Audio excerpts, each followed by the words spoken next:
Bueno, ahora ya empezamos después de todos los problemas que hemos tenido. De todas maneras, vamos más o menos en tiempo. Solo nos hemos pasado 5 minutos, así que bien. Bienvenidos a todos a esta nueva sesión del Murcia DevOps. Y hoy, como podéis ver en el título, vamos a hablar de gestión de configuración y en concreto de Ansible, ¿vale? Que es una cosa que, de hecho, algunos de vosotros habéis pedido, ¿no? Habéis solicitado que dedicáramos un día a hablar precisamente de esta herramienta. Entonces, simplemente por hacer un poco de sondeo, ¿cuántos de aquí utilizáis Ansible? Muchos. Vale, bastantes.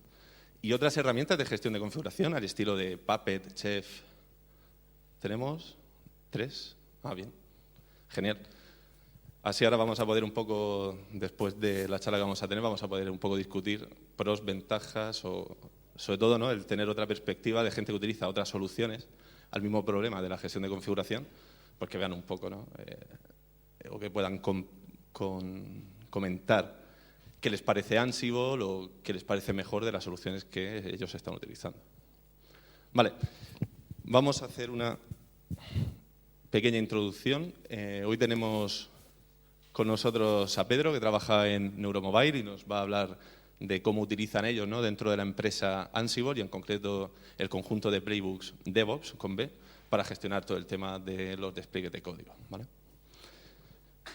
Y luego, en cuanto acabemos, como sabéis, nos vamos después a la cocina y ahí pues podemos seguir discutiendo, charlando sobre todo este tema y tomándonos alguna cerveza o algo. Tenemos este mes tenemos más miembros, ¿no?, de la comunidad y de hecho algunos de vosotros habéis venido hoy por primera vez. A todos vosotros, bienvenidos y ya sabéis que que cualquier cosa que necesitéis solo tenéis que hablar con cualquiera de los organizadores, ya sea con Jero, con Dani o conmigo mismo, ¿vale? De todas maneras, luego en la parte de networking podemos comentarlo. También teníamos una encuesta abierta que hemos cerrado ya este mes, que era que como grupo, ¿no?, intentar averiguar en qué tecnologías estábamos más interesados. Y bueno, no hay grandes sorpresas en principio. Las tecnologías o tendencias, ¿no?, que parece que más interés suscitan son Docker, al cual dedicamos una sesión el mes pasado. También todo el tema de integración continua, que es precisamente uno de los temas que vamos a tratar hoy. Junto con gestión de configuración, que también estaba por aquí, entre los primeros puestos, todo lo que tiene que ver con cloud, virtualización. No hay muchas sorpresas. Quizá, a lo mejor a mí sí me sorprende un pelín el ver que algunos elementos de estos claves suscitan menos interés, quizá porque, claro, son menos cool, ¿no? Todo el tema de la recolección de logs, procesamiento. Arquitectura de microservicios está bastante por debajo, a lo mejor, que el tema de Docker. Y al final, pues bueno, aunque no es lo mismo, pero tiene cierta relación. Pero bueno, en fin, era simplemente por tener un poquito, ¿no?, la idea de en general como grupo, qué tipo de cosas nos va a interesar más, ¿vale? Por supuesto, si vais a la página de Meetup podéis tener acceso a los resultados de la encuesta. También para los que venís por primera vez, dentro de la página de Meetup tenéis un enlace con enlaces a todos los recursos, ¿no?, que están a disposición del grupo. Entonces, bueno, no los vamos a repasar otra vez. También comentaros que dentro de Duality, que es nuestra empresa, tenemos una newsletter mensual muy cortita, ¿no?, con un resumen de noticias relacionadas con el mundo DevOps. Entonces, pues bueno, de aquí tenéis. El contenido se recibe o en inglés o en español. Aquí he puesto una captura de pantalla en inglés, pero según tus preferencias de usuario. Y bueno, en este último mes pues hemos tocado temas como, por ejemplo, el ataque D2, ¿no?, que tuvimos hace una semana aproximadamente, una semana y pico. Y un agujero de seguridad que se ha descubierto en el kernel de Linux y que llevaba ahí 9 años escondido. Y la verdad es que está muy interesante. Pues pasamos un enlace a un vídeo donde lo explican con todo lujo de detalles cuál es el problema, ¿no?, que está causado por una condición de carrera. Y está súper interesante, ¿no?, si os gusta todo el tema de seguridad. Y bueno, algunas cosas más, ¿vale? Si le queréis echar un vistazo, os podéis suscribir en la web y una vez al mes lo recibiréis. Y os voy a dejar ya con Pedro para que nos cuente cómo funcionan ellos utilizando Ansible. Y bueno, casualidad de la vida, ayer por la noche salió la nueva versión, Ansible 2.2. Así que viene con algunas novedades interesantes. Entonces, A lo mejor algún día, ¿no? Pues le echamos un vistazo también a eso. Así que nada, muchas gracias a todos por venir, gracias a los patrocinadores y vamos a dar un aplauso a Pedro, que nos va a contar cómo funciona.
Vale, pues vamos a empezar.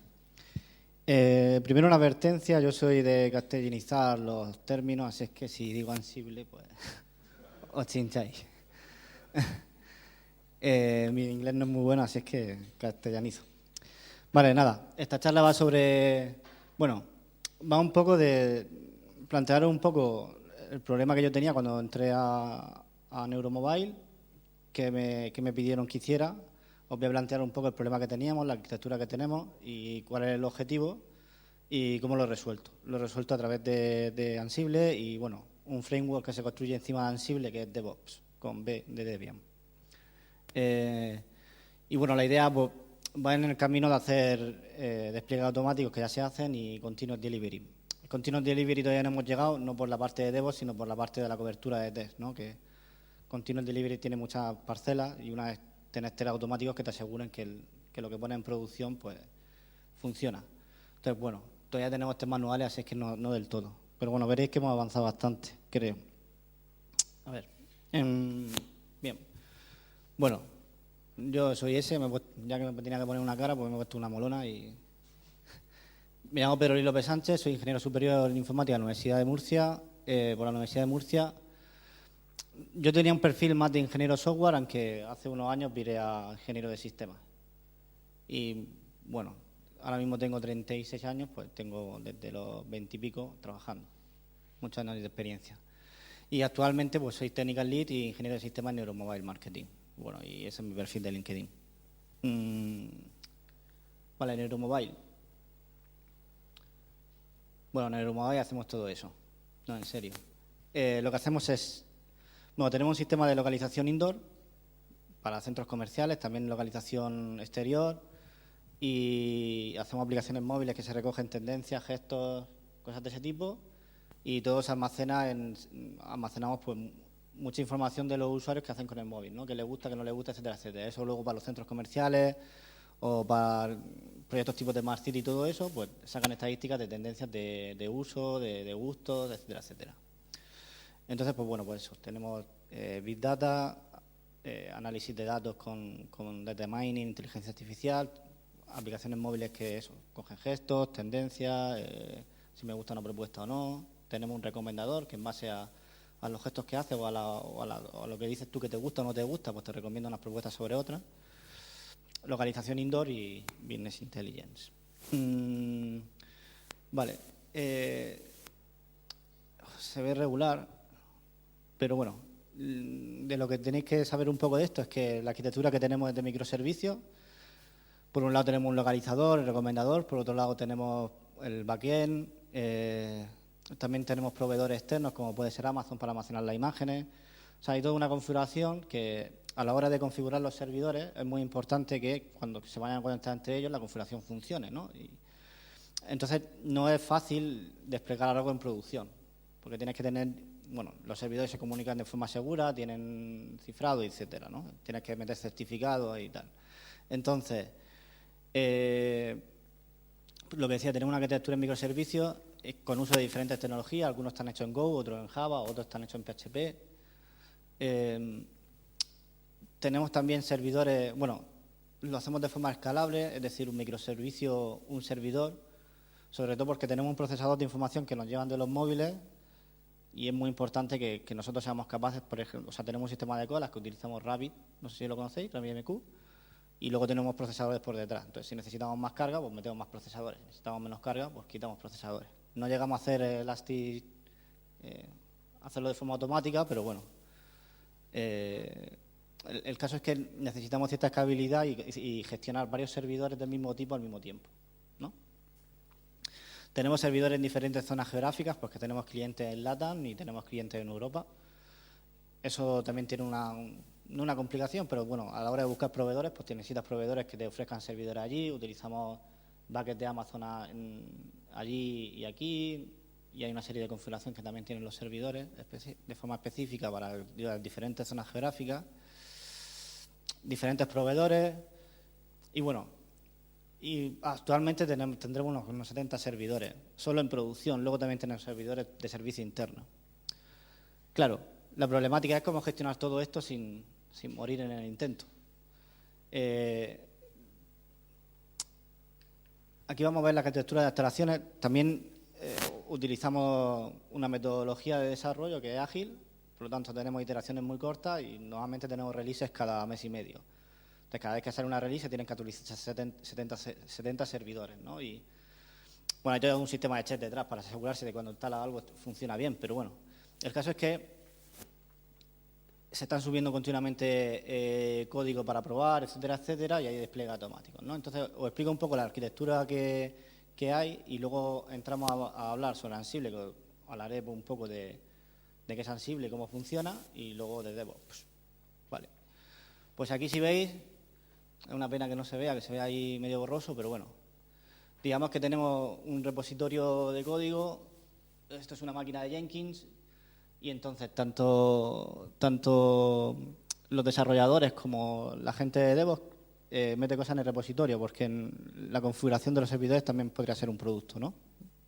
Entonces, cuando se suben cosas a develop.org o servidores que tenemos de desarrollo, de branch que llamamos, bueno, les manda una notificación a Jenkins, se ejecuta, se compila y manda a desplegar con una máquina que tenemos aquí como aislada, que se llama Ansible, que es la máquina Ansible. Bueno, es como una especie de controlador de Ansible. Luego diré por qué está aislada, porque en esa máquina están los secrets, ¿no? Y aunque están cifrados, en esa máquina se ven. Entonces, la tenemos como muy aislada. Solo la IP de Jenkins puede acceder a esa máquina. Bueno, lo que decía, compila, lo sube a un repositorio de paquetes y le dice a Ansible que desplieguen los servidores que tenemos. Por un servidor de develop, otro de RC, aquí más servidores de branch y luego los servidores de producción. Los despliegues en develop y RC y en los servidores de branch son automáticos. Bueno, en Jenkins se puede configurar eso, luego si queréis os enseño el Jenkins que tenemos. Y en producción son manuales, porque bueno, de momento no nos fiamos de subir nada automáticamente, ¿no? Digamos que no es muy doloroso, que 70 servidores los actualizamos en una mañana, o en una hora o algo así, pero bueno, no dejamos que sea automático. Bien. Y luego nada, tenemos un sistema de checks que es Sensu, también Grafana, no sé si lo conocéis. Y bueno, usamos Slack y lo tenemos integrado, y entonces si pasa algo nos notifica, y también tenemos un recolector de logs que es Kel, bueno, pues Elasticsearch, Kibana y Logstash. Vale. Bueno, luego también hay que ver de seguridad, pero tampoco. El caso es que el sistema de desarrollo es que los desarrolladores desarrollan en Devel o en la rama de branch. Cada vez que suben algo, eso se deploya automáticamente y se puede ir probando. Luego, cuando se termina el desarrollo, se hace un code freeze, pues se pasa a RC, se hacen pruebas de aceptación, y cuando termina, pues se pasa a master y ya decidimos cuándo sacar la release. ¿Más o menos? ¿Alguna duda? ¿No? Vale. Hay varias tecnologías que están aquí involucradas, ¿no? El tema de los disparadores, la metodología de desarrollo, también que haya test automáticos, pero bueno, de lo que nos vamos a encargar un poco con el tema de Ansible y DevOps es cómo se configuran estas máquinas y cómo conseguimos que el Jenkins llame y haga una llamada y haga el deploy de algo, ¿vale? Vale. Bueno, pues ahora os voy a dar. Algunos ya sabéis de Ansible, así que muchas de las cosas que voy a decir seguramente ya las sabréis y no hace falta que yo. Pero bueno, voy a hablar de Ansible, no muy profundamente, porque tampoco puedo ponerme aquí a hablar muy profundamente de Ansible, pero bueno. Y luego hablaré de DevOps, que creo que es lo más interesante, ¿no? El framework que está sobre Ansible. Bien. Ansible, como sabéis, es una herramienta de automatización open source. Sirve para configurar sistemas, desplegar software, para despliegue continuo, actualizaciones en downtime, que eso no lo he dicho antes, no tenemos downtime en las actualizaciones. Bueno, unos microsegundos entre que se sustituye el fichero, pero vamos. Es muy sencillo de usar. Una cosa que a mí personalmente me gusta mucho es que se autodocumenta, que es humanamente elegible. O sea, tú vas leyendo un playbook de Ansible y sabes lo que va haciendo, no necesitas ningún tipo de comentario que te diga estás haciendo esto. Y el inventario, pues, digamos que a la hora de trabajar con Ansible, y que supongo que viene derivado también porque está construido en Python, y Python también es un lenguaje de programación así, la idea es que sea lo más sencillo posible, y eso, que no hace falta que nadie te explique nada, ¿no? Que tú te pongas delante de un playbook y sepas exactamente lo que hace. Luego enseñaré algún ejemplo. Es seguro, o sea, todas las peticiones se hacen por OpenSSH. Otra cosa que no he puesto ahí y que a mí me gusta personalmente es que en las máquinas de destino no se instala nada. Bueno, se instala alguna cosilla que son los fags locales, como una especie de variables locales, pero no necesita ningún tipo de agente en la máquina de destino para funcionar, a no ser que se use una arquitectura inversa de Ansible. Está el Ansible Bull, que lo puede hacer, ¿no? Pero en este caso, a mí me gusta que las máquinas no tengan ningún tipo de agente. Tiene mucha documentación, hay una gran comunidad detrás y, bueno, Python Rules, que a mí me gusta mucho Python, y cuando hay que desarrollar un módulo, pues se hace de manera muy rápida y muy fácil. Y eso es importante. Yo elegí Ansible porque me gusta, yo qué sé. O sea, no estoy haciendo ningún tipo de comparación con otras tecnologías. Seguramente a mí me gustaba Ansible, me gusta Python, y elegí Ansible por eso, por lo que pongo un poco aquí. Es lo que a mí me sirvió. Seguramente a otras personas pues les sirvan otra cosa, no pasa nada. O sea, no estoy intentando decir que Ansible mola y todo lo demás no. Vale. Bien, Ansible se compone básicamente de un inventario y módulos, que son acciones que se pueden realizar sobre los servidores, y luego, como veremos más adelante, esas acciones se pueden agrupar en un lenguaje que está en formato YAML, que son los playbooks, ¿vale? El inventario, pues básicamente son por los servidores, los puedes agrupar en grupos y les puedes poner variables, ¿no? Los puedes parametrizar. Entonces, se pueden definir, por eso son servidores y grupos, se pueden definir variables por servidor y por grupo. Es decir, si tú tienes un servidor, por ejemplo, un grupo que sean servidores PHP, pues, yo qué sé, tienes la variable de la versión de PHP, la usa siempre la 5 en vez de la 7, ¿no? Entonces pones la variable por grupo. Hay una configuración particular de un servidor, pues se la pones por servidor.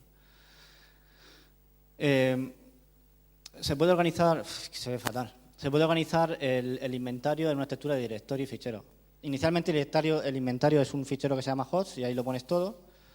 Pero bueno, para que esté mejor organizado y sea más legible a la hora de trabajar con él, sobre todo cuando crece mucho, pues tú puedes organizar en un sistema de ficheros los grupos, los nombres de los grupos, y dentro puedes poner ficheros con las variables y puedes definir también pues los hosts, pones el nombre de cada host, luego lo veremos también en un ejemplo, y ahí pones las variables, ¿no? Y entonces, en vez de tenerlo todo en un fichero que a lo mejor es difícil de manejar, pues lo tienes como más granular, ¿no? Dividido en un sistema de ficheros.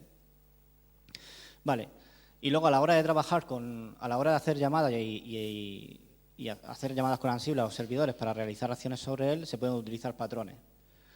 Puedes usar el nombre de un host, puedes usar el nombre de un grupo, puedes utilizar un wildcard, es decir, este grupo asterisco, ¿no? Si lo tienes definido así. Y son, pues bueno, todo lo que empiece por ese nombre. Y utilizando 2 puntos, pues puedes decir también, por ejemplo, que es una especie de OR, es decir, lo que sean web servers y lo que sean DB servers. Si utilizas 2 puntos y el ampersand, es un i, eso sería los servidores que están aquí o aquí y también están en staging, y si utilizan la negación y no están en el grupo Phonics, ¿vale? O sea, tienes patrones para a la hora de gestionar muchas máquinas, pues puedes decidir exactamente dónde quieres hacerlo y hacerlo todas las máquinas a la vez o solo un grupo, etcétera, etcétera, ¿no?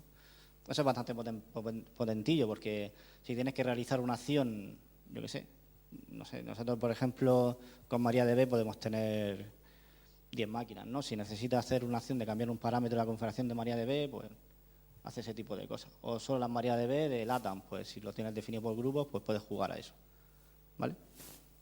Si tienes que hacer una intervención concreta.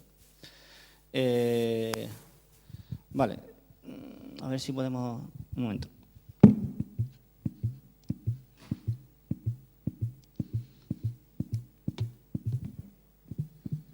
Bueno, se ve regular, ¿no? Se ve regular, pero bueno, una forma de dividir, pues eso, por ejemplo, aquí este es el inventario, este es el fichero de host, que es que está aquí, es algo muy sencillo, ¿eh?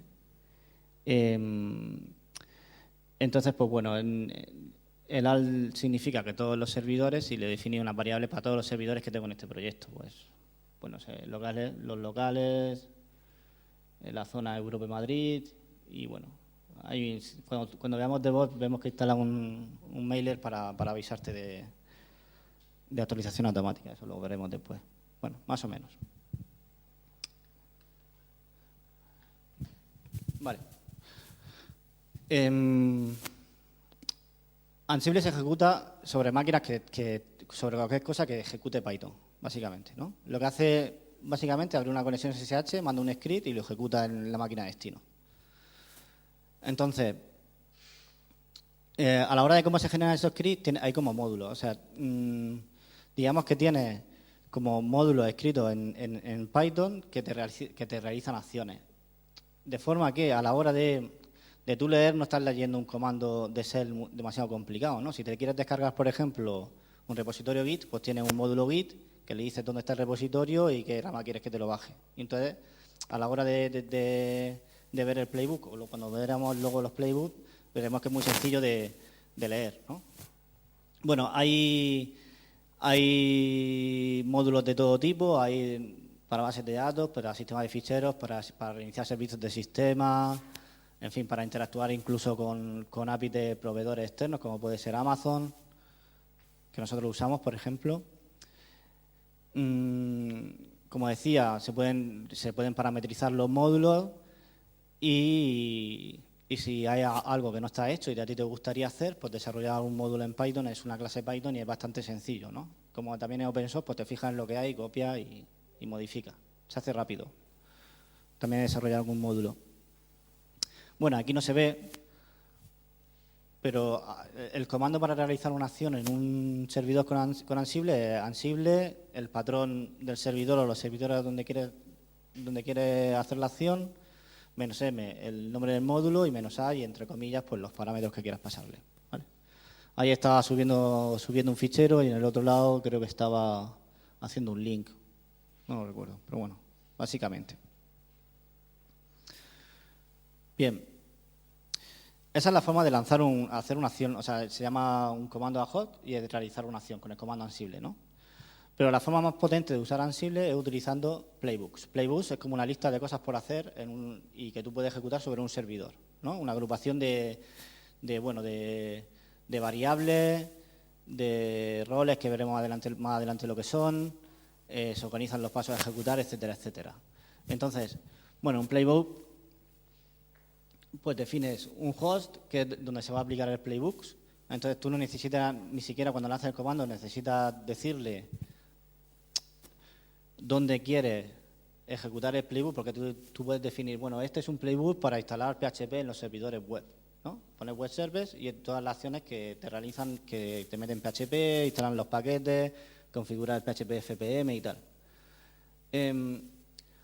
Entonces, lanzarlo solo se ejecutan con los hosts de ese grupo. De todas maneras, al lanzarlo también tiene un parámetro que es menos L, que es limitar incluso más a qué servidores pues quieren lanzar el playbook. Por un lado, se pueden definir variables, que ahora lo veremos adelante, pero se pueden definir variables del playbook.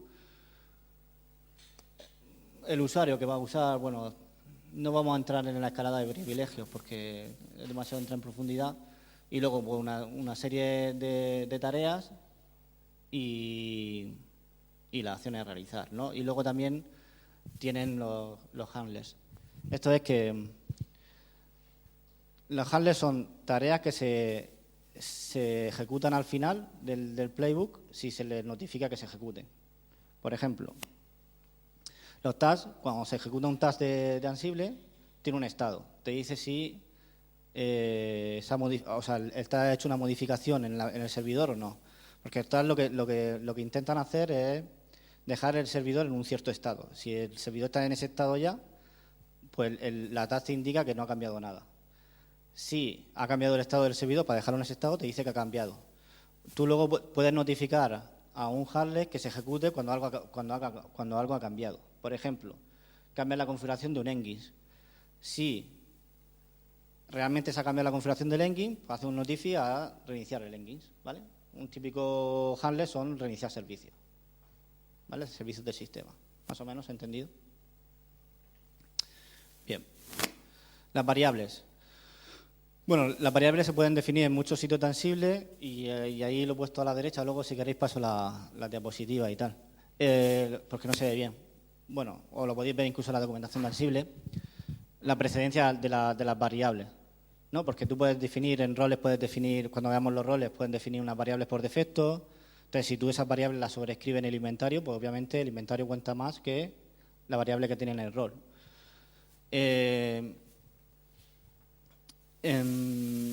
A las variables se le pueden aplicar Jinja.filters. Esto es un framework que, pues, si los que habéis usado Python y templates en Python, es un sistema de templates.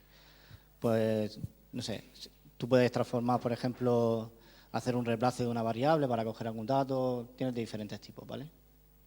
Agrupar listas, separar listas, hacer un join o lo que sea. Se puede usar información descubierta por el sistema. Ansible, cuando se ejecuta, hace un setup y coge información del sistema. Tiene unos módulos para coger información del sistema. Pues cuántas interfaces de red tiene, cuáles son sus IP, qué tipo de máquina es, qué release tiene, etcétera, etcétera. Tú eso lo puedes usar como variable. Y también tiene un sistema para que en un directorio especial, que es etc ansible fact.d, tú dejas ficheros estáticos en JSON o dejas script, y eso es la forma de que tú también puedas coger información del sistema propia, que Ansible por defecto no te da.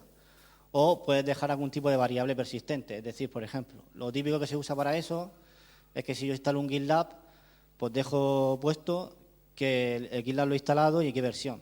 Así, la próxima vez que se ejecute el playbook, puede ver, está instalada la versión. Tengo una versión nueva, pues venga, la sobrescribo. O sea, en los local facts que se llaman, se pueden dejar pues cosas persistentes, variables persistentes que permanecen entre ejecución y ejecución. Y se pueden registrar variables como resultados de acciones. Esto cuando veamos luego un poco los condicionales, es decir, hay una funcionalidad que es que una acción se ejecuta o no dependiendo de un condicional. Entonces, cuando tú de una tarea recoges un resultado, tareas subsiguientes se ejecutan o no dependiendo de ese resultado. Eso se puede configurar así, ¿vale? tiene esa potencialidad. Bueno, esos son los tipos de tareas, los tipos de variables que puede haber y bueno, y ahí a la derecha tenéis la precedencia. Bien, los tags, que es lo más importante de todo.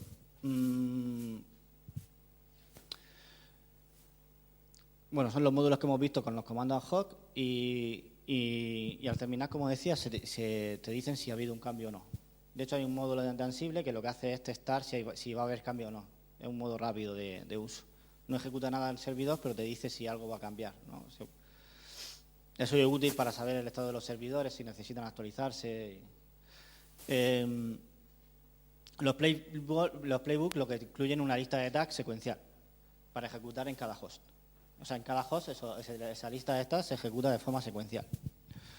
Los módulos, como decía, son indepotentes. Eso quiere decir que no dependen de cuántas veces lo ejecute. Siempre que lo ejecuta, termina en la misma acción, en dejar en la máquina en un cierto estado. ¿Vale? El resultado de esa acción no depende de las veces que la ha ejecutado. No, deja siempre la máquina en el mismo estado, en el estado en el objetivo del módulo. Y bueno, como decía, los handlers se pueden ejecutar acciones al final ante cambios en la ejecución, que se utiliza con Notify. Sé que os estoy pegando un rollo, pero luego veremos uno en concreto, ¿vale? Bien, como decía, se puede utilizar. Aquí hay un caso que os decía, es que se ve fatal, pero bueno, aquí hay un register que registra en una variable el resultado de esta acción y aquí utiliza el statement when, que es un condicional, y según lo que tenga esa variable se ejecuta o no esa task, ¿vale? ¿Para qué utilizar este tipo de cosas? Por ejemplo, si tú te bajas un repositorio Git, pues dependiendo de si el repositorio Git ha tenido cambio o no respecto al estado anterior, pues despliega el código o no, ¿no? Y te ahorras desplegar el código y cosas así. También se pueden utilizar diferentes tipos de iteradores. Esto es bastante potentillo porque tú una acción, a lo mejor, en vez de decir que una acción, imagínate si para una instalación, un servicio genera varios directorios, ¿no? Pues en vez de poner por las 5 acciones con los 5 directorios, pues poner una acción con un iterador with items. Y esto es lo que y eso te deja como una variable ítem sobre la quitera y tú puedes realizar esa acción sobre el ítem. Esto se puede complicar más porque aquí tú puedes poner listas de listas y puedes hacer un flatten, o sea, agruparlas. Puede ser un map, hay diferentes tipos, ¿vale? Y luego a partir de 2.0 se pueden definir bloques lógicos de tasks, que eso yo no lo uso mucho, pero bueno, básicamente define un bloque y al definir un bloque, cuando falla cualquiera de las tasks, siempre va al mismo bloque de control de errores. No sé si... Básicamente es como un try exception, finally, ¿vale? No sé si lo cogéis. En el try coges todas las acciones, la gestión de errores se hace en el exception para todas iguales y hay un finally si quieres también, ¿vale? Es una estructura de ese tipo. A partir de 2.0 se puede utilizar. Bien, los roles. Vale, como decíamos, los playbooks pues realizan una serie de tasks secuenciales. ¿Qué pasa? Que si tú, por ejemplo, quieres instalar un servicio PHP que tiene una aplicación, pues eso tiene varias cosas. Tienes que instalar el PHP, configurar el FPM, tienes que instalar el Engines, si vas a usar Engines, tienes que configurar el Engines. Si tienes firewall en tus servidores, tienes que abrir los puertos, el 80, si vas a usar 443, abrirlo, etcétera, etcétera, ¿no? Una misma otra aplicación en PHP, seguramente hay muchas cosas que hará también del mismo tipo, o hará iguales. Configurar el PHP, instalar los paquetes, bla, bla, bla. ¿Qué se hace? Para que Ansible sea modular, tú puedes agrupar grupos de tags con variables, etcétera, etcétera, en un rol. Y ese rol se puede utilizar en varios playbooks. Entonces, tú coges un rol Engines que es configurable y es una pieza de software que tienes ahí, módulo, y que tú puedes utilizar pues, cuando instalo un PHP o cuando instalo un Tonka y le quiero poner un Engines delante o algo así, ¿vale? Entonces, los roles lo que nos ayudan es a modularizar el código dentro de Ansible, ¿vale? Para que no tengamos código repetido por todos lados, que luego es muy difícil de mantener. Incluso los roles se pueden parametrizar también. pueden recibir variables y ser configurables. Ahora veremos algún rol. Y también se pueden definir dependencias con otros roles. Hay dos formas de hacer las cosas. Y tú puedes decir que el engine depende del firewall y directamente cada vez que se lanza el engine se lanza el firewall, o en el playbook pone el firewall y el engine detrás. La filosofía del framework que veremos después de DevOps es ponerlo todo mejor en el playbook, porque a la hora luego de ejecutar y tal es más rápido. Luego os lo enseño. Bueno, vamos a ver un rol. A ver si se ve más o menos. Se va a ver regular. Bueno, vale. Esto es un rol que lo que hace es instalar el WSGI, que es un servidor de un contenedor tipo Tomcat, pero para, por ejemplo, para una aplicación Python, para un Django o algo así, ¿vale? Entonces, la típica estructura de un rol es que tiene un default. Aquí defines variables por defecto para las tasks de ese rol, ¿vale? Tiene un aspecto así. A ver.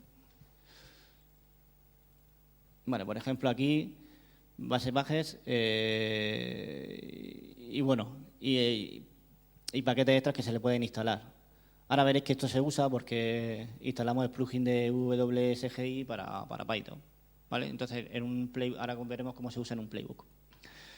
Vale, podemos definir handlers, por ejemplo, reiniciar el WSGI. Esto es un módulo que se llama service, que lo que hace es reiniciar un servicio de sistema, ¿vale? Como veis, o sea, tú ves esto y tampoco, aunque no sepas mucho de Ansible, pues es bastante evidente lo que hace, ¿no? Que es bastante legible. Esto es un meta que define, bueno, pues lo que hace el rol y las dependencias que tiene el rol. Yo no suelo ponerle dependencia a los roles porque si yo quiero ejecutar algo de ese rol, siempre me ejecuta la dependencia. Entonces, luego con tags y tal, luego lo veremos, se puede gestionar mejor para hacer acciones de forma más rápida, si no lo hace así. Bueno. Templates. Ahora digo los templates. Venga, vamos a ver las tags. Vale, por ejemplo. Lo primero que hacemos es instalar los paquetes. Como teníamos varias variables con posibles paquetes instalados, pues utilizo un WinFlattenet que cógeme todas las listas, créame una lista y itera sobre ella, ¿vale? Y lo que hace es utilizar package name y state present, que eso es lo que hace instalarlo.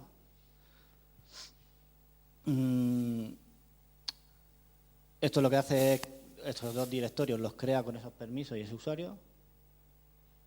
Vale, vamos a ir viendo varias cosas aquí. Vale.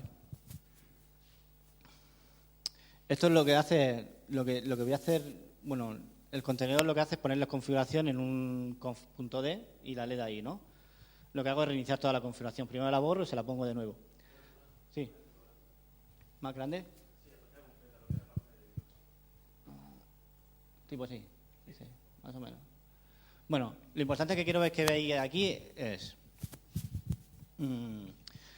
nosotros tenemos una variable que es application, que ahí van a estar las aplicaciones que tú quieres desplegar en ese contenedor, ¿vale? Bueno, tengo como dos listas. Entonces, solamente si tiene nombre y tiene estado y el estado es ascend, entonces la quito. Eso es como Ansible deja estado, ¿no? Si tú has puesto una aplicación y quieres quitarla, la única forma que tienes que hacerlo es poner un estado que lo quite, ¿vale? No puede, más o menos. Entonces, aquí lo que hace es utilizar un condicional en el que si yo tengo aplicaciones que le he dicho que son unsen, o sea, que quiero quitar, pues se quitan. Lo que hacen es hacer un file path state ascend, que es lo que hace es borrar un fichero en la máquina remota. Y si hay cambio en este tal, lo que hago es notificar a que se reinicie el WSGI. De tal manera que si aquí si se ejecuta esta acción y no hay nada que hacer o no hay cambio, pues no notifica, no reinicia, ¿vale? Aquí vemos un poco utilizar el notificar y el condicional. En la siguiente lo que hago es meter la configuración, la que sea presente, bueno, la que sea distinta de Ansen. Es prácticamente lo mismo que arriba. Y luego en esta creo el link simbólico, ¿vale? Vale. Os quería enseñar, por ejemplo, aquí. Esto lo que hace es salvar información en el servidor. Lo que salvo es que se ha instalado el WSGI y la versión que se ha instalado, ¿vale? Porque luego se puede consultar. Y registro el resultado de esta acción en esta variable. Si esta variable que me dice que el local fast ha cambiado, esto es un Ginger filter, pues lo que hago es hago un setup. Setup es recargar la configuración que está en el servidor y de la cual yo leo, ¿no? La configuración que me da Ansible del servidor. Más o menos. Yo lo que quiero que veáis de aquí es que, a pesar de hacer cosas pues complejas o que tienen cierta complejidad, el lenguaje hace que sea sencillo de leer, ¿no? Y mantiene complejidad y potencia con ver algo y decir, bueno, esto hace esto, sin demasiada documentación, se autodocumenta, vamos. Sí, dime.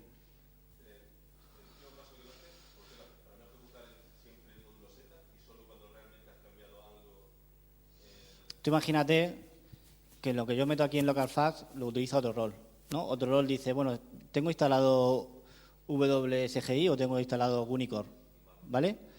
Entonces, si yo paso por aquí por primera vez y yo dejo metido en la máquina una variable local de la máquina, que es que está instalado tal, y luego se ejecuta otro rol, que lo que va a hacer es buscar si está ejecutando este contenedor o Unicore o cualquier otro, para saber qué configuración tiene que meter. La única manera de recargar la configuración para que los siguientes roles se enteren, o lo que venga por ejecutar se enteren, es hacer el setup, es recargar la configuración, ¿vale? El setup se hace al principio de un playbook. Cada vez que se ejecuta un playbook hace un setup. Sí, pero si tú a medio de un playbook quieres recargar la configuración, pues que has metido alguna modificación, tienes que hacerle un setup, ¿vale? Va de eso. Pero eso es por eso, es porque también utilizo Unicore, entonces luego la aplicación puede detectar, pues si tengo Unicore, meto la configuración en Unicore y si no la meto en este contenedor. ¿Vale? Bueno. Aquí. Vale. Bueno, no he enseñado, vale, cómo se utiliza el rol este.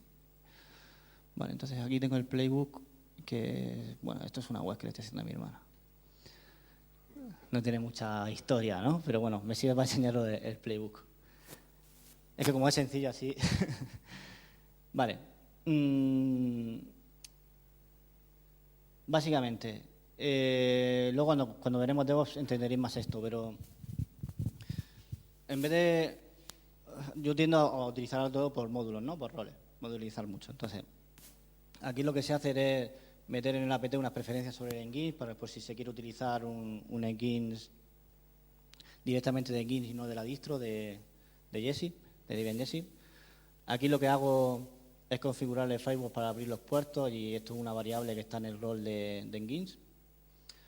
Aquí lo que hago es configurar una MariaDB, entonces llamo a este rol y como veis se puede parametrizar el rol, ¿vale? Le genero una base de datos que está en esta variable y le genero también un usuario con acceso a esa base de datos.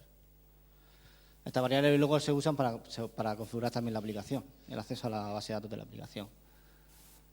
Bueno, llamo al contenedor con la información. En esta variable está la información de la aplicación y se la pongo en el contenedor, configuro el Engines y llamo a ticketsesores. Una cosa chula de esto es que tú puedes usar también tags. Puedes taguear tanto los roles como las acciones. De forma que cuando tú lanzas el comando, si le dices -t y el tag, solo te ejecuta eso. ¿Vale? Entonces, cuando hagamos continuous delivery y tú tienes este playbox, por ejemplo, para instalar esta aplicación, tú no necesitas repasar la configuración 20.000 veces. Es decir, una vez que has configurado el Engines o una vez que has configurado el firewall, no necesitas estar repasando la configuración, a no ser que tengas que cambiar un parámetro del Engines, yo que sé, el tamaño máximo de subida, cosas así, ¿no? Pero para el despliegue no hace falta, eso ya está puesto ahí y ya está. Lo tiene aquí inventariado, documentado y todo eso.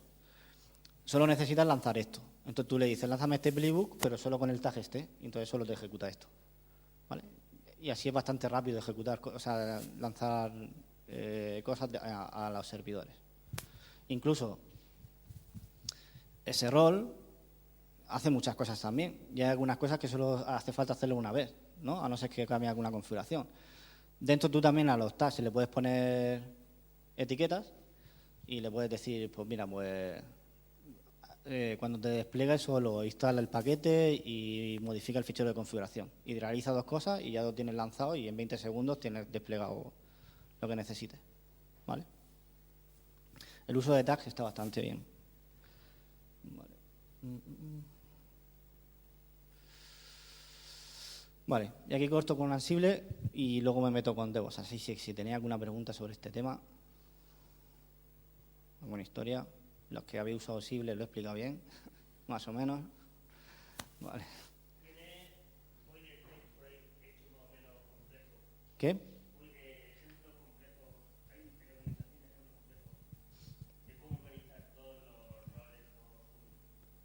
Ya, es que yo utilizo un framework y ahora veréis que él lo tiene organizado de forma muy... Sí, es lo que vamos a ver a continuación. ¿Vale? Vale, bien.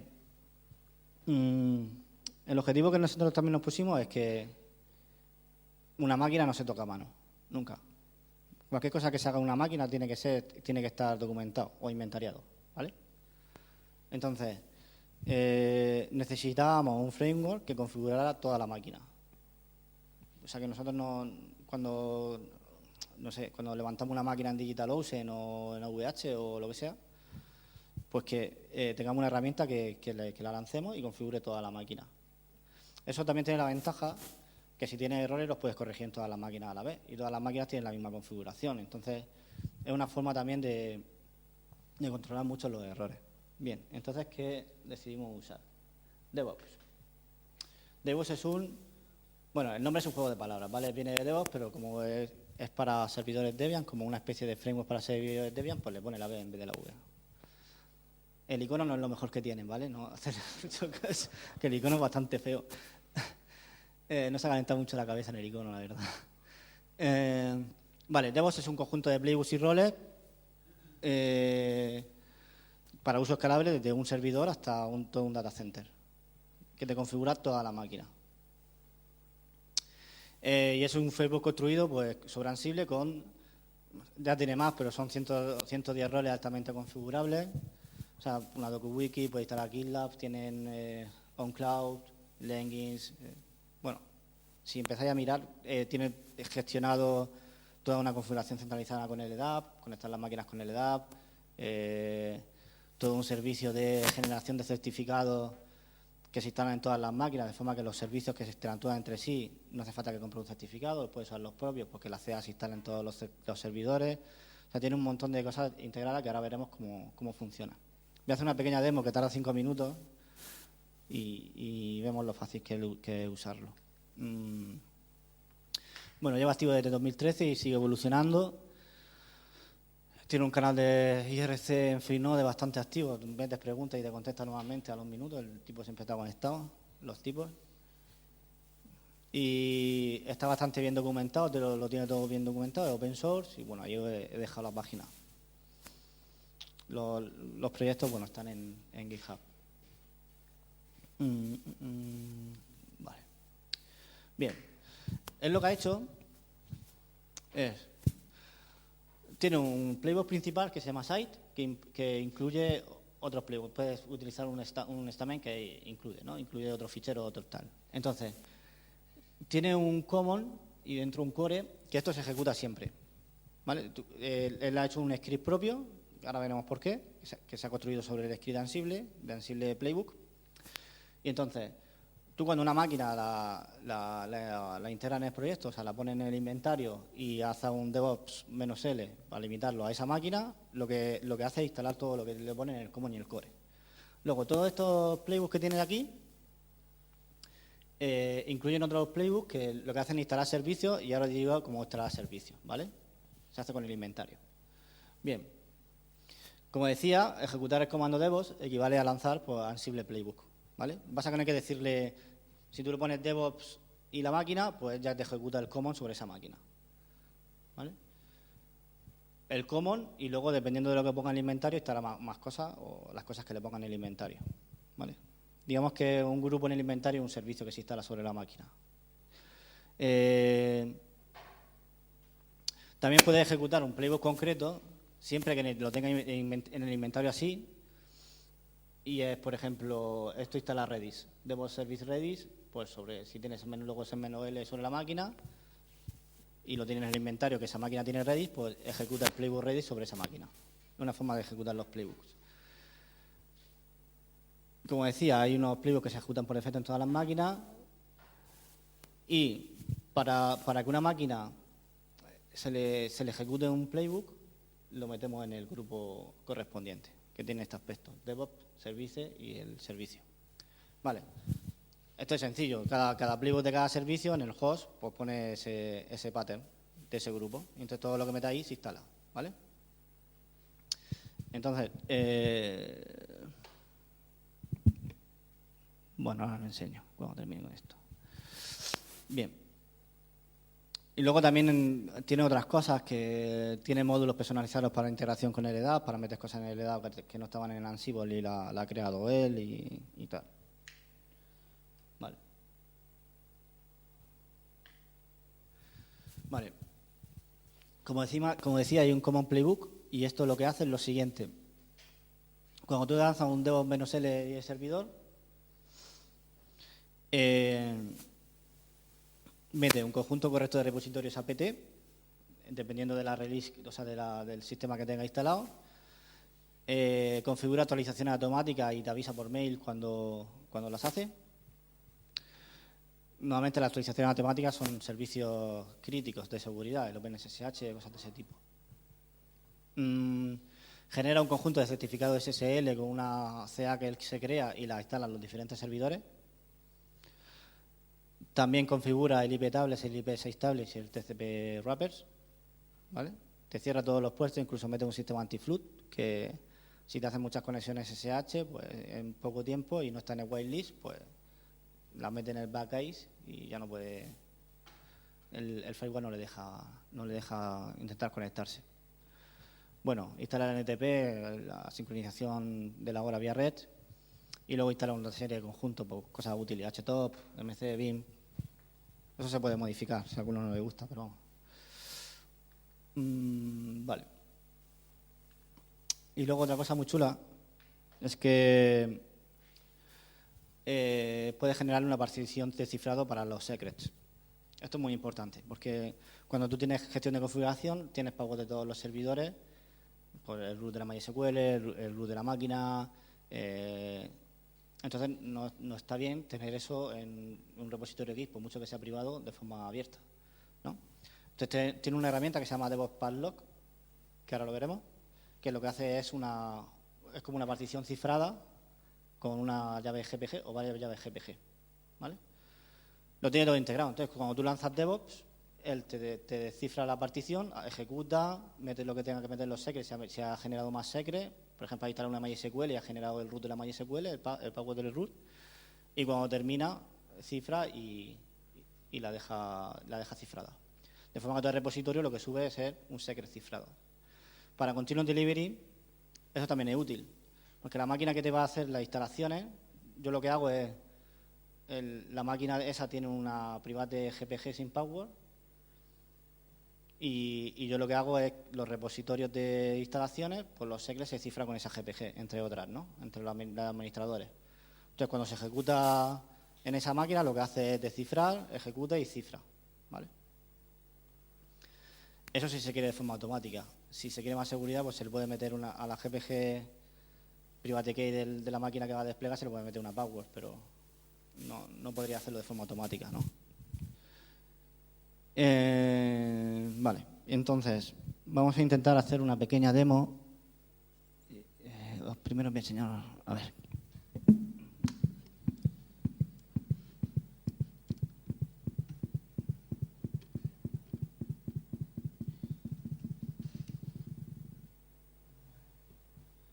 Vale. No voy a ejecutar el comando aquí, ya lo dejo.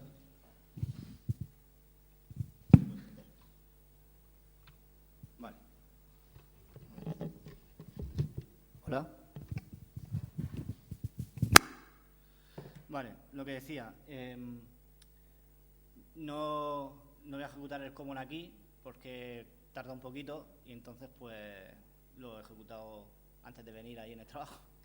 Pero bueno, para que veáis algunas cosas que genera el common. Bueno, te pone esa leyenda tan chulilla de esto está gestionado con Ansible. Si tú ejecutas un hipertable -L. Bueno, por lo que decía, ¿no? Configura todo el firewall y mete un sistema anti-flood y tal. Esto está muy bien porque, o sea, tú lo tienes configurado igual. Luego esto lo puedes parametrizar, puedes meter IP en el whitelist que no están sometidas a este sistema anti-flood, puedes meter, no sé, yo por ejemplo a las máquinas de producción solo se puede acceder desde la IP del trabajo y a través de una máquina que tenemos para hacer puentes SSH, ¿no? Bueno, una forma de evitar una seguridad. Entonces, pues bueno, al final el trabajo que te quitas de encima, que no tienes que hacer tú, que ya está hecho y lo pones. Otra cosa que tiene, pues lo que os decía.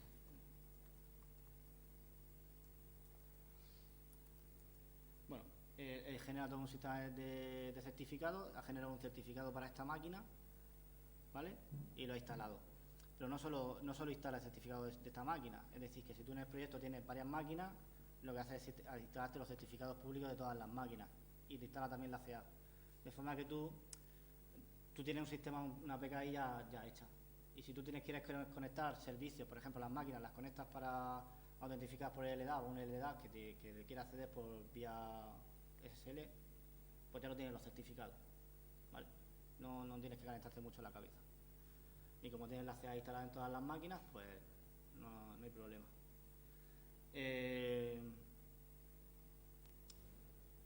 Bueno, esto así lo más chulo. Bueno, también pues te instala la zona horaria, te instala NTP y este tipo de cosas. Fijaos que el proyecto que hace eso es este de aquí, ¿vale?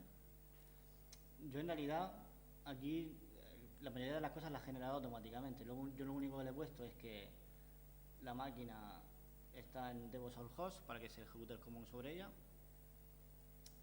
que el host stat y que el usuario para acceder root, ¿vale?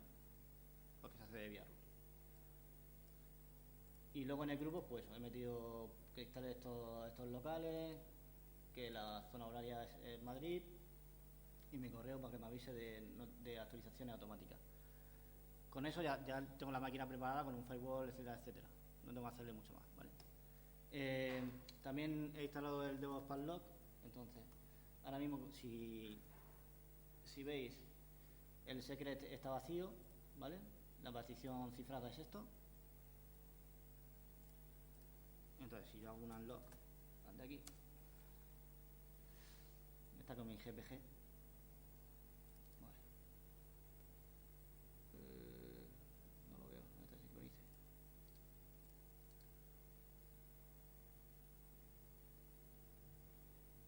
Joder. Bueno, mira aquí.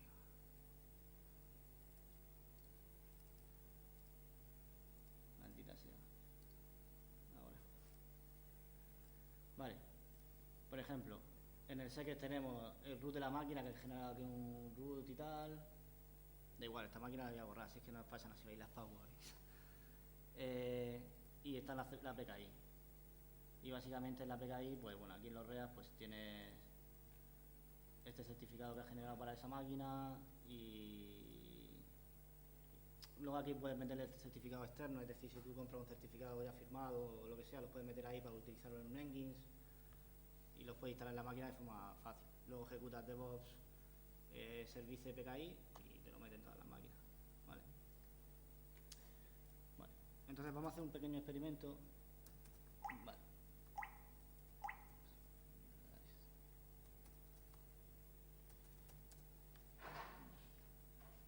Mira, imaginar que nosotros queremos instalar en esta máquina un DocWiki, ¿no?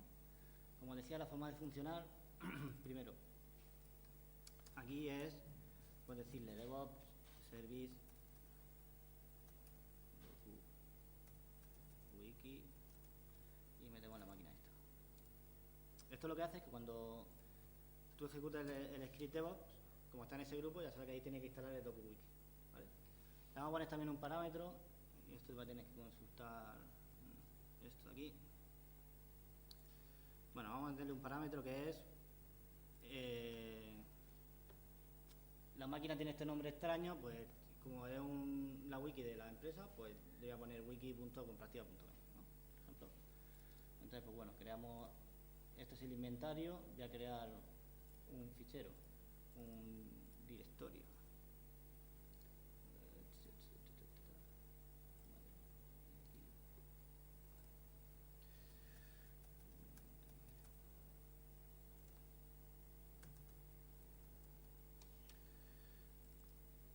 Vale, ahora explico lo que he hecho. Bueno, tampoco es muy complicado. Este es el inventario, como decíamos, el inventario tú las variables las puedes poner aquí o las puedes organizar en un sistema de directorios con eso. Aquí están los grupos, aquí están los hosts, este es el nombre del host, por lo tanto todo lo que pongas aquí en fichero y todo eso, él lo lee y lo añade como variable. Cuando ejecuta, esas variables están para ese servidor, ¿vale?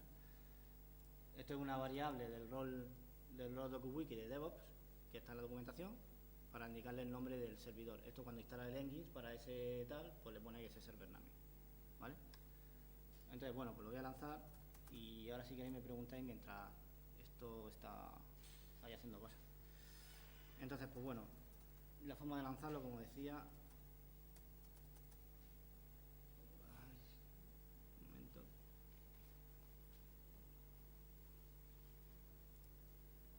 Servidor.wiki y -l, el servidor este...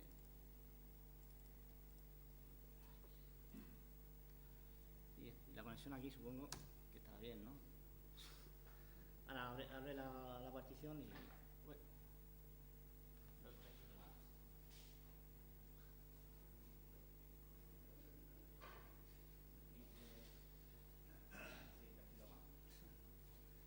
vamos a ver. Cosas del directo.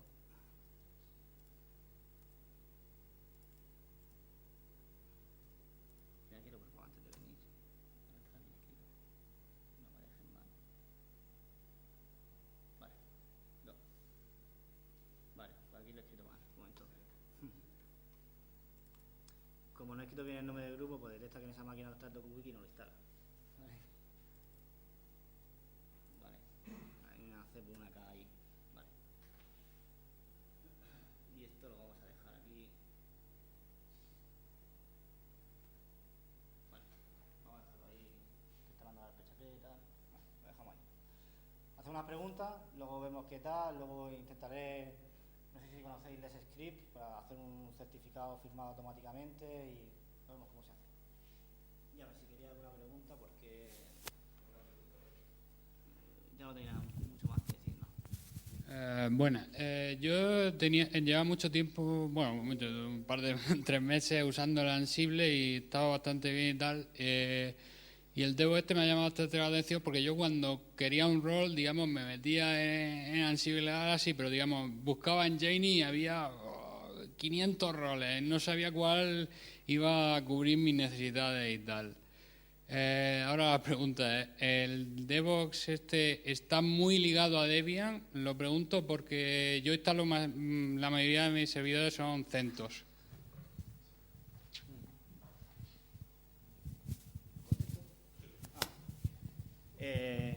Sí, es compatible con Debian y máquina Ubuntu, básicamente, pero con Debian sobre todo.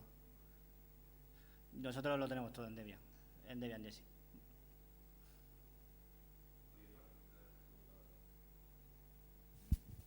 Yo tengo una duda, a ver si tú la sabes. El tema este de DevOps Padlock, ¿por qué el DevOps no utiliza directamente el Ansible Vault? ¿Porque no existía todavía y esto es anterior o por qué? No, es un sistema diferente, de hecho. Sí, Creo sí. que Vault utiliza una password y él lo que hace es utilizar un paquete que se llama encfs, Sí. que crea una partición con llave GPG. Sí, Eso sí. te da mucha flexibilidad, porque si un repositorio compartido, por ejemplo, no sé si Vault tiene GPG, la verdad es que no me lo he planteado, pero bueno, tengo mucha flexibilidad porque si tú tienes un repositorio compartido y tienes varios trabajadores de sistema o lo que sea, cada uno tiene su GPG, tú cifras siempre con la GPG y con la del controlador que instala, y eso puede ser compartido y no tener una password circulando por ahí, ¿no? Y entonces cuando tú quieras quitar a alguien, pues descifras, le quitas la GPG del trabajador que ya no está o que no quiere darle permiso a ese repositorio. Es más cómodo con GPG. Sí, bueno, ¿alguien sabe si se puede configurar Vault sin password? Yo creo que no. La verdad. El rollo de Vault es que es cómodo en el sentido de que no tienes que tener en la máquina de control una partición no específica para los secretos, puesto que lo que te hace es que directamente te cifra el ficherito, ¿no? el fichero de variables con los secretos. Pero efectivamente, como dices, menos seguro porque tienes que tener... Y es más difícil de gestionar. Si te das cuenta, en el secret no solo hay ficheros con variables, o sea, no solo ficheros... O sea, tiene un sistema de directorios con todos los secrets, tiene certificados, tiene... O sea, puedes meter cualquier cosa, ¿no? Entonces es mucho más flexible en ese sentido. Sí, en el otro, al final, si quieres un certificado... también una GPG sin password para despliegue automático y tal. Claro, al final en el otro, si lo que quieres es meter un certificado, pues lo suyo es que lo metas dentro de una variable. Y luego tú ya, pues a lo mejor con tu playbook o tu rol, coges esa variable y te genera el fichero, ¿no? El certificado. Supongo que es una cuestión de comodidad, ¿eh? No... ¿Alguien más que esté usando Vault por ahí o DevOps Padlock? ¿No? A ver, el tema del Vault y del DevOps Padlock es que, bueno, el tema de los secrets siempre es un gran problema, que a ver dónde los metes, ¿no? Entonces, el que te faciliten o que tengas cifrado una partición o lo que sea, te ahorra muchísimo esfuerzo a la hora de ver dónde lo guarda los secrets, si lo guarda en repositorios separados, que tiene acceso, etcétera, etcétera, ¿no? Entonces, con llave GPG lo va gestionando todo.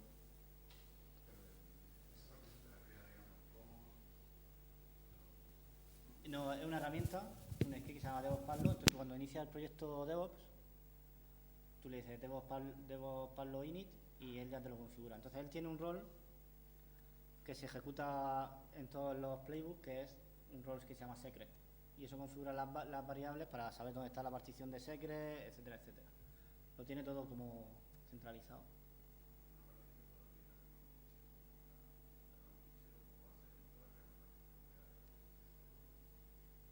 Si hace un df-h es una partición.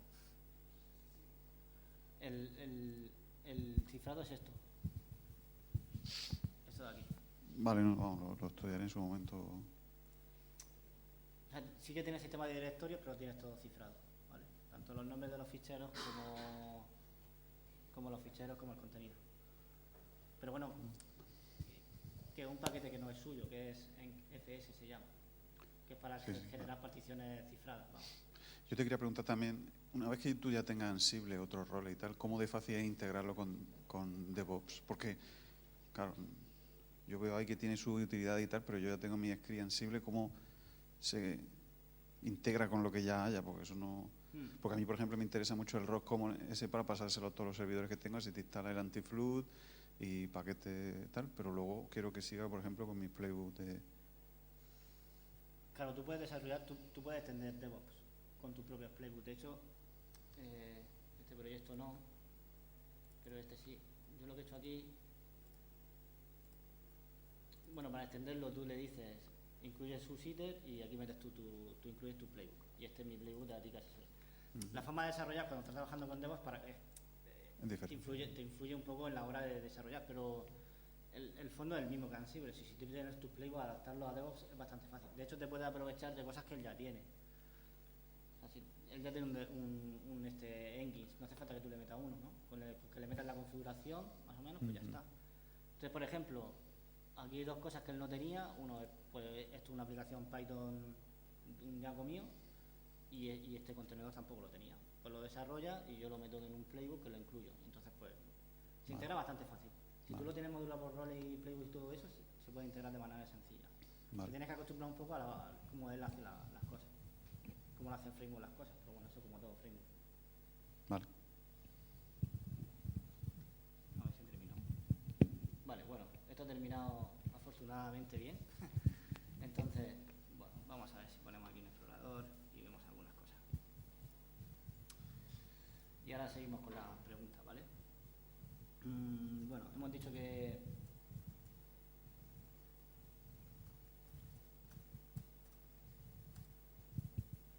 Vale, como vamos a introducir vamos a añadir la sección y luego vamos a hacer un apaño.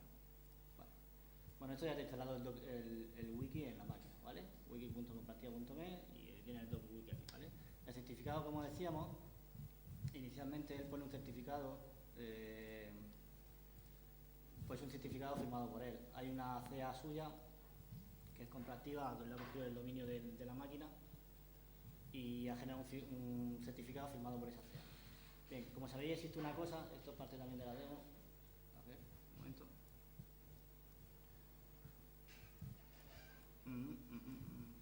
Y si no sabéis, os lo digo. A ver. Vale. Hay una cosa que se llama Let's Script, que para hacer certificados firmados automáticos, de forma automática y que lo reconocen los navegadores, está firmado por una CA que contiene los navegadores, con un protocolo que se llama ACME. Entonces el libro ya lo tiene integrado. Eso, ¿no? Entonces, si nosotros cogemos y decimos, bueno, a ver, para este dominio, wiki.compartida.me, quiero generar un certificado, ¿vale? Pues tan sencillo como, a ver si lo hago bien y no metemos la pata. Vale, lo tengo por aquí preparado. Cogemos esto.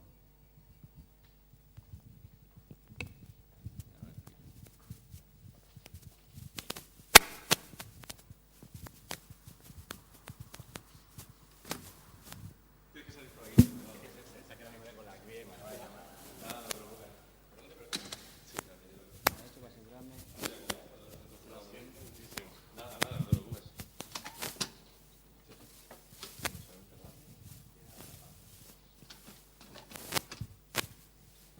Pues espera, te abro por aquí y voy a llamar por aquí. Vale, esto es queda un real de la PKI que tenemos, ¿no? Con el nombre tag y con el domain tag. Y esto lo que hace, utilizando el protocolo ADME, es el llamarle al let's script, crea el challenge y lo hace todo, ¿no? Entonces, si tú lanzas esto así, de abajo, pues, no mira la pata, como antes, dice, PKI,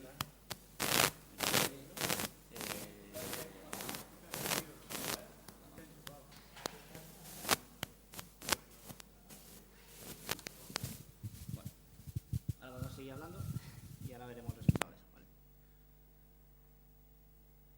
¿Alguna pregunta más? Esto lo que va a hacer es generar un certificado firmado por Let's Script y ya tener un certificado gratuito para ese servidor, ¿vale? Si funciona todo bien, que debería funcionar todo bien, ¿vale? Hay todo un protocolo detrás, tienes que generar un challenge para certificar que tú eres ese dominio, que él lo pueda leer, él ya lo tiene preparado para que se vea de forma pública y todo eso. Bueno, esto crea, bueno, lo está haciendo ahora. Si queréis esperamos un momentillo y lo vemos, ¿vale?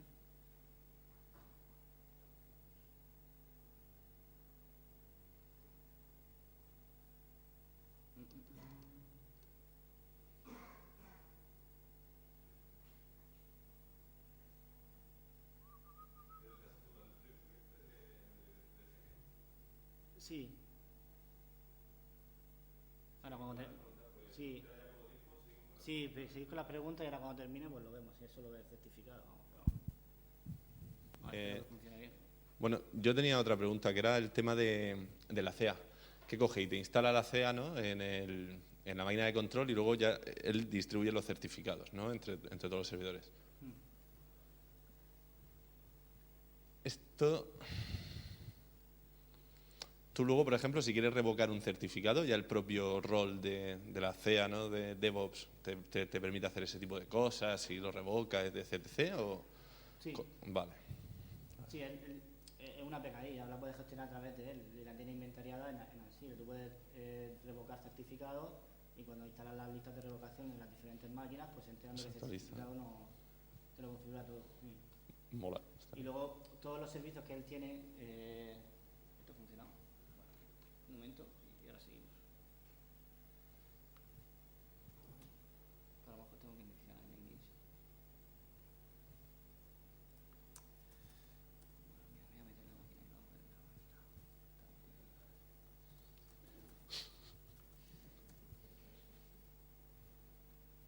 Dicen por aquí que te falta el handler. Sí. No sé, a lo mejor no ha funcionado el certificado. Esta es que me la he jugado porque... A ver, un momento.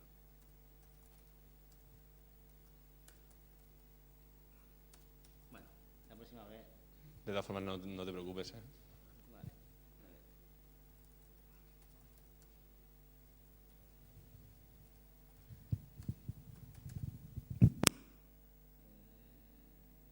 Sí, parece que ha funcionado. Pero no sé por qué no la ha cogido. Supongo que tengo que lanzar también el English. Bueno, lo dejo lanzando y sigo. ¿Qué? Sí, puede ser. Lo puedo abrir con Chrome y a ver lo que pasa. Y si no, pues bueno, mira, lo creé y ya está. Pero está, la ha generado. Lo que pasa que no la ha cogido. Seguramente sí, vamos a lanzar otra cosa.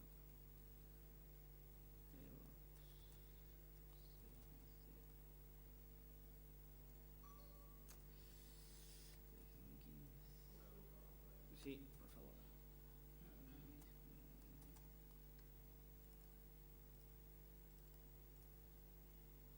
Qué maravilla que lo viera ahí. Que bueno, que se puede gestionar de forma sencilla. Bueno, lo que estábamos hablando. Sí, todos esos certificados se usan, o sea, él lo tiene integrado en todos los servicios internos, ¿no? Entonces, si tú instalas un LDAP, pues ya lo tienes. Si instalas, yo qué sé, yo he creado roles para Sensu y todo eso, pues uso ese tipo de certificado. No hace falta que compres certificado y todo eso. Como él lo instala en todas las máquinas, pues ya tiene eso asegurado, ¿no? Vamos, esto no está bien. Vamos a hacer otra forma.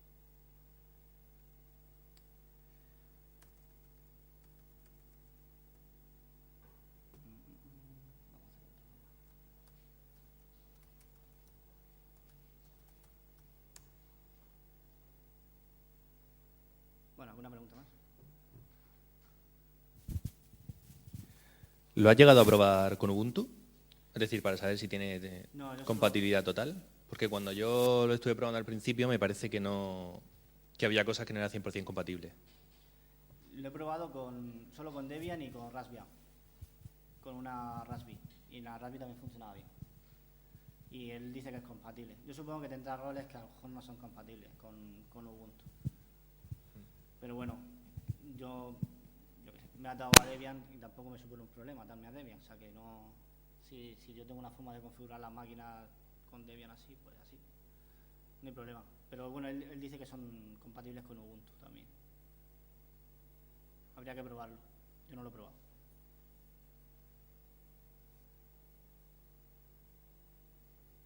¿Alguna cosa más? Vale, pues ya está. Si termina esto y si no ha funcionado, pues lo siento. Me la he jugado aquí con las demos. Me he venido arriba y...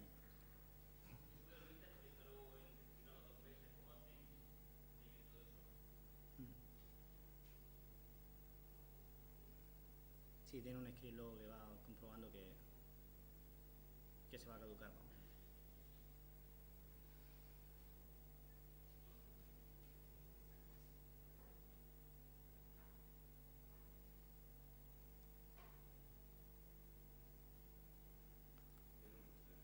Sí, con esto terminamos. Si quería alguna pregunta más, y aquí si hubiera alguna error hubiera salido aquí un archivo de error, pero no, está bien. O sea, lo ha creado.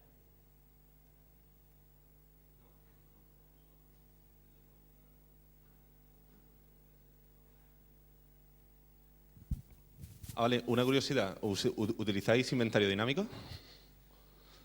Digo, para hacer eso, ¿no? A los servidores que tenéis por ahí en los proveedores, ¿o lo tenéis inventariado en vuestro fichero de host? El inventario dinámico puede servir para... El problema es que lo que pierdes con el inventario dinámico es controlar las versiones del inventario. Es decir, yo lo tengo en un repositorio Git y entonces los cambios que hay en la configuración de los servidores están inventariados en Git y puedo ver los cambios que ha habido.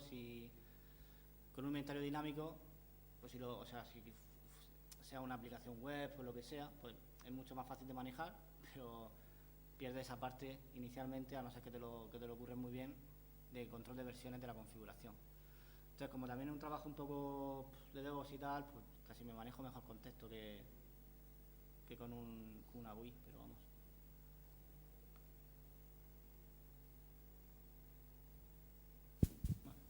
Bueno, ahora cuando terminemos esto, si queréis, nos trasladamos ya a la parte de la cocina, porque yo sí que quería hablar sobre todo con la gente que eso, ¿no? Que utiliza otros sistemas como Puppet y demás. Bueno, después del este, pues sí, tenemos aquí el certificado y el certificado es válido. A generar certificado, ¿vale? Bueno,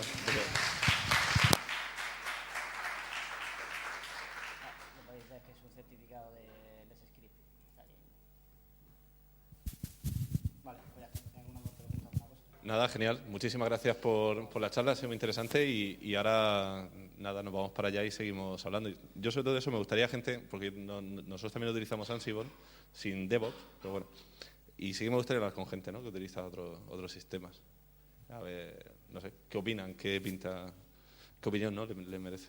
Pues nada, muchas gracias a todos y nada, seguimos hablando.